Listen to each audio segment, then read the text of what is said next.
ऐसी चीज़ जो गलत भी छपी हुई है लेकिन इंतहाई नकारा है। हज़ारों किताबें छपती, जैसे अभी हम बात कर रहे थे कि दर्जनों किताबें जो एक मौजू पे हमें हर महीने आ रही हैं, उस वक्त भी छपती नहीं तो कम से कम लिखी जाती थी, छपती भी थी, ज़ाहिर है काफ़ी लोग, हज़ारों ना सही सैकड़ों तो हैं, सैकड़ों किताबें, और दाएं बाएं से हाथ से भी लिखी जाती थी, पूरी इंडस्ट्री होती थी, लोग लिखते थे, काम कर, फिक्र तो ख्याल तो हर वक्त मौजूद रहा है।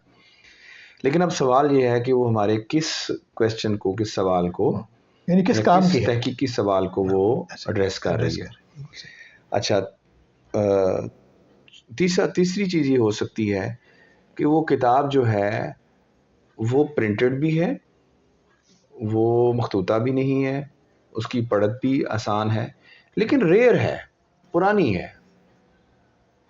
मसलन वो 1890 की है किताब, ठीक है, एक दफ़ा छपी, वो गायब हो गई। उस वक्त के लोगों ने उसको अहम समझा, हम भी समझा, बाद के लोगों के लिए वो गायब हो गई। या मेरा एक क्वेश्चन ऐसा पैदा हो गया है कि मैंने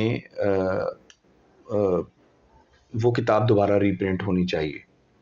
ठीक है, चले सपोज कर लेते हैं, क्या नाम है, मोहम्मद हुसैन आज़ाद की कोई किताब है ऐसी, बहुत सारी मिसालें दी जाती हैं। उनके साथ अगले दिन मेरे सामने एक किताब आई है जिसका उन्वान है बाजारी जुबान।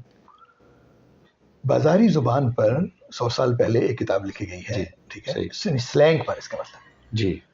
अब देखिए, हम ढूंढते फिर रहे हैं कि स्लैंग कहाँ है और किस तरह है, पूरी चीज़ हम, और उस छपी हुई किताब है, वो छपी हुई है। मुसलहात ठगी जो है रशीद खान साहब ने मरतब की, उसमें कोई ऐसी नहीं उन्होंने, लेकिन उन्होंने जो एडिटिंग के असूल होते हैं उनके मुताबिक, लेकिन सवाल बहुत अहम था कि वो जो ठगों की ज़ुबान थी, वो टर्मिनोलॉजी थी, वो क्या थी, और उस वक्त वो क्या काम करते थे और किस तरह की ज़ुबान बनाते थे।